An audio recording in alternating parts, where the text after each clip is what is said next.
সেনাপতি হুজুর। কি করেছো আমার রাজ্যের হাল? আমার রান্না করা বিরিয়ানি খেয়ে তুমি করেছো কি হাল?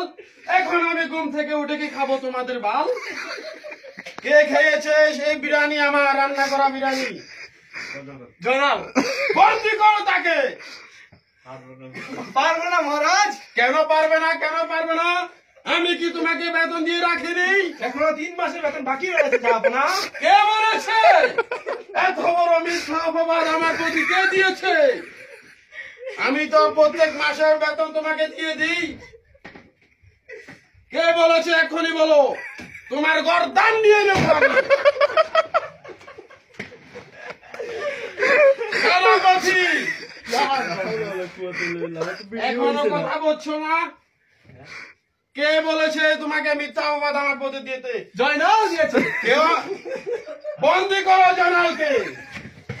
আমার বাবা ছিল এই রাজ্যের